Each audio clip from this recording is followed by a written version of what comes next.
Hey everyone, welcome back to TalkTickers. We're usually all about earnings calls here, but today we're going to do something a little different. Yeah, a little bit of a different flavor. Yeah, and take a deep dive into this really fascinating interview that Stan Druckenmiller did. With Nikolai Tangen. Right, with Nikolai Tangen at Norges Bank Investment Management. The sovereign wealth fund of Norway. Yeah, and we were just talking before we started recording. I mean, this is like a masterclass in investing. Yeah. Yeah. You've got arguably two of the greatest investors alive, just chopping it up. And Tangen really does a great job asking the right questions to kind of get Druckenmiller to open up. Yeah, he's a great interviewer. And Druckenmiller, I mean, he's known for being very outspoken and just really insightful. I mean, the guy's track record speaks for itself. Yeah, 30% returns for 30 years, not a down year in there. I mean, that's just mind-boggling. It's hard to even fathom. Yeah, you almost wonder, like, how is that even possible? But, he's got his own unique style. Macro. Macro, very macro. And, one of the big things we want to kind of unpack today is his views on AI. And, this is really interesting because he was very early. Super early. Bullish on AI. Yeah. But now he's sounding a little bit more... a little more cautious. A little bit more cautious. And I think, there's a lot to kind of unpack there in terms of, where he sees the real opportunity, but also where he sees the potential for the hype to kind of get ahead of itself. Yeah, and I think it's interesting because this is a guy who made a huge bet on NVIDIA. Right. And it was almost by accident. Right. Well, he tells the story in the interview and he says, he basically had a bunch of his young analysts and they were noticing this trend of all these Stanford and MIT grads who are like ditching crypto and going into AI. And this is like pre-chat GPT. So this is like early 2022 or something. Yeah. And so they kind of, put it on his radar and he's like, okay, well, NVIDIA is like, the picks and shovels of this whole thing. Let's buy some NVIDIA. And then boom, ChatGPT comes out and the stock goes through the roof, but then he sells a big chunk of it. Yeah. And he says, that was a mistake. In hindsight. I mean, to be fair, it's easy to say that in hindsight. Yeah, of course. But I think it's interesting because it shows that, even he, who's made, billions of dollars, he can still make mistakes and he's not afraid to admit them. Absolutely. Yeah. And I think the lesson there is, you got to stay humble even when you're at the top of your game. Right. And I think another interesting takeaway from his AI journey is that, he's not just chasing the hype. He's really looking for companies that are building real sustainable businesses in this space. Yeah, he's not just buying the picks and shovels anymore. Right. He's actually trying to find like the companies that are going to be, building the houses with those picks and shovels. Yeah. Exactly. And one of those companies that he's really excited about is Perplexity AI. He thinks they're building something truly special, something that could even challenge Google in the long run.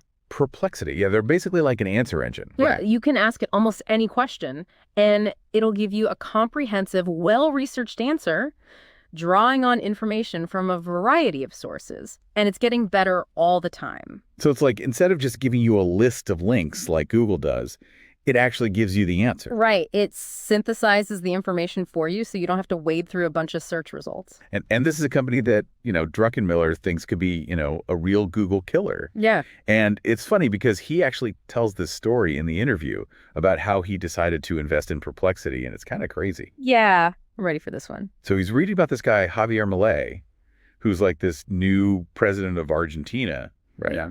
And he's like, who is this guy? So he goes on Perplexity, does a search, and he's so impressed with the results that he decides to invest in Argentina, like on the spot. He bought Argentinian ADRs just like that. Yeah, like just based on this quick Perplexity search. It's like, invest first, investigate later, which is actually a philosophy he learned from George Soros. Which is wild. But I mean, this is Druckenmiller, right? He's not afraid to make bold moves. He's got the conviction and the risk tolerance to pull it off. Yeah, and it's this kind of, out-of-the-box thinking that's made him so successful. Absolutely. But it also highlights something really important about his investment style.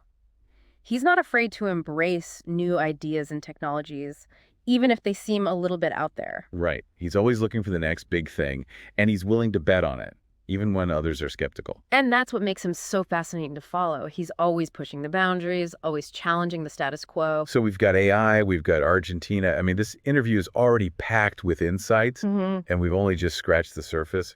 There's so much more to unpack, especially his views on inflation, which are pretty alarming, to say the least. Yeah, he's definitely not sugarcoating things. He's got some serious concerns about the direction of the U.S. economy. But we'll dive into all of that in the next part of our deep dive. Stay tuned. All right, so let's shift gears a little bit and talk about inflation, because this is something that Druckenmiller's really worried about. Yeah, and it's interesting because, we've seen inflation start to come down, but he's still, sounding the alarm bells. Yeah, he's not convinced that we're out of the woods yet. No. He thinks the Fed's, made some mistakes, and he's worried about the potential for inflation to come roaring back. And specifically, he's worried about their focus on this soft landing. Right. Yeah, that's been their big goal, to try to bring inflation down without causing a recession. It's like trying to land a plane on a postage stamp. Right. It's a very delicate balancing act. And Druckenmiller's argument is that by being so focused on this soft landing, they've actually eased too much into a market melt-up. All right, so they've kept rates lower for longer than they should have. And that's created this kind of artificial environment where, asset prices have been inflated. Yeah, and he even compares it to 2021, Right. when he correctly predicted inflation, Right. but then sold his bond position too early. Too early, yeah. And he's like, I should have just, ridden that wave a little bit longer. Which just goes to show you how hard it is to time these things. Yeah. I mean, even the smartest guys in the room can miss those inflection points. Yeah, and what's interesting, too, is he's not just critical of the Fed, he's also critical of fiscal policy, right? Big time. He thinks the government's been spending way too much money. Depression-era spending, he calls it. Yeah, and that's adding fuel to the inflationary fire. He's like, look, we're not in a depression. The private sector's healthy. Why are we spending like it's 1933? Yeah, it's almost like, the Fed's trying to put out the fire with one hand. Right. And the government's just dumping gasoline on it with the other. Yeah. It's a recipe for disaster, according to Druckenmiller. And then on top of all of that, we've got the 2024 election coming up. Right. And he actually has some pretty interesting thoughts about how that could play out. Yeah, he kind of lays out these two very different scenarios depending on who wins. Yeah, so if Biden wins, he's worried about stagflation. Right. The worst of both worlds. High inflation, stagnant growth. Not a good combination. And he thinks that's because, Biden's policies are basically just going to continue this trend of, excessive spending. Right. More regulation. Regulations and, just not really focusing on things that are going to, boost productivity. Yeah. But then on the flip side, if Trump wins, oh boy, he thinks inflation could spike to 6%. Yeah, which is obviously a scary number for a lot of people. And he attributes that to a few different things, right? Yeah, so he thinks, Trump's going to come in, he's going to slap tariffs on everything. Hang-ups, yeah. Which is going to, start a trade war. Right. And drive up prices. Right, then you've got deregulation. Yeah, which, can be good in some ways, but also can lead to this kind of Wild West environment where people are just taking on too much risk. Right, and that can lead to bubbles and, eventually those bubbles burst. Right, it's that classic boom and bust cycle. Exactly. And then the last thing he mentions is this sort of psychological factor. Oh, yeah, the animal spirits. The animal spirits, right. Yeah. Trump comes in and everyone's like, oh, things are great, America's back. And so they just start, spending like crazy. Get irrational. Yeah, and that can also lead to inflation. Absolutely. So it's like, damned if you do, damned if you don't. It's a tough spot. It's like catch-22. Yeah, so no matter who wins, Druckenmiller sees potential problems. And it's interesting because, he's very bearish on the U.S. Yeah, very pessimistic. But then he mentions this one bright spot in the global economy. And it's kind of a surprising one. Argentina. Argentina, yeah. the land of economic turmoil. Yeah, you wouldn't think that would be a place to be bullish on. I know, right? But he's actually quite optimistic. And it all comes down to this new president, Javier Milei. Oh, yeah. Tell me about this guy. So he's this libertarian economist. Okay. Who's promising to do all these radical free market reforms. What kind of reforms are we talking about? Slashing government spending. Okay. Privatizing state-owned enterprises. Wow. Really shaking things up. So he's the anti-establishment candidate. Exactly. And Druckenmiller loves it. He's this is what we need. Yeah. Someone who's willing to actually make the tough decisions. And he's Argentina's had this history of economic mismanagement for decades. Right. But he thinks Milei could actually be the guy to turn things around. So it's we've gone from this potential for stagflation in the U.S. Yeah. to a a potential free market revolution in Argentina. It's a wild world. It's pretty amazing. And I think it just shows you how, markets are constantly changing. Always evolving. Always evolving. And, those who can anticipate those changes Right. are the ones who are going to, reap the rewards. Be successful, yeah. And Druckenmiller is always looking for those inflection points, those moments when the tide is turning. He's a master of it. And he's not afraid to be contrarian. No, he's often betting against the consensus. Which is, what makes him so successful. And it's what makes him so interesting to listen to. Yeah, I mean, this interview is just like gold. Absolutely. There's so much to learn from him. So much wisdom. All right, so we've talked about his macro outlook. We've talked about inflation. We've talked about Argentina. But where's he actually putting his money? So where is he putting his money?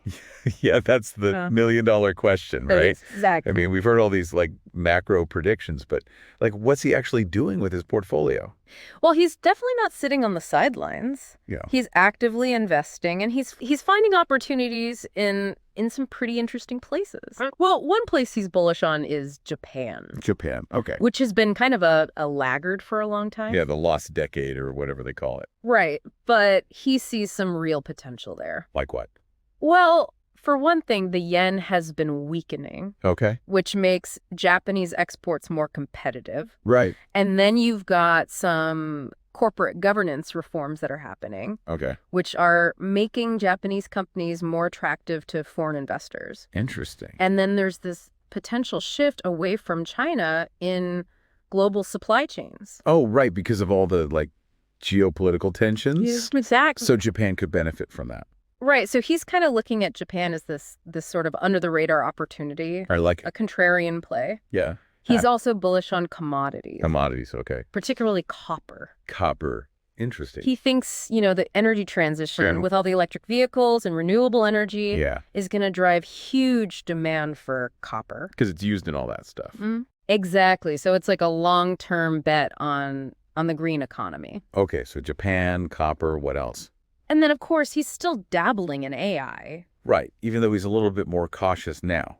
Yeah, but he's still finding opportunities. In what kind of companies? He's looking for companies that are actually applying AI to real-world problems. Okay. Not just the hype, but the actual practical applications. So he's still a believer in the long-term potential of AI. Oh, yeah, absolutely. But he's just being a little bit more selective now. Right. He's not just chasing every shiny object. Makes sense. He's being very disciplined, which is, something we can all learn from. Yeah, absolutely. Yeah. So, I mean, this interview is just packed with insights. Yeah, it's a goldmine. And, we've only scratched the surface here. We really encourage everyone to go watch the full interview. Yeah, you can find it on the Norges Bank Investment Management website. It's definitely worth your time. And just a reminder, this is not financial advice. Of course not. We're just sharing Druckenmiller's perspective. To get you thinking. Yeah, to kind of stimulate some discussion and, hopefully help you become a better investor. Exactly. So, thanks for joining us on this deep dive into the world of Stan Druckenmiller. It's been a pleasure. Until next time, happy investing, everyone.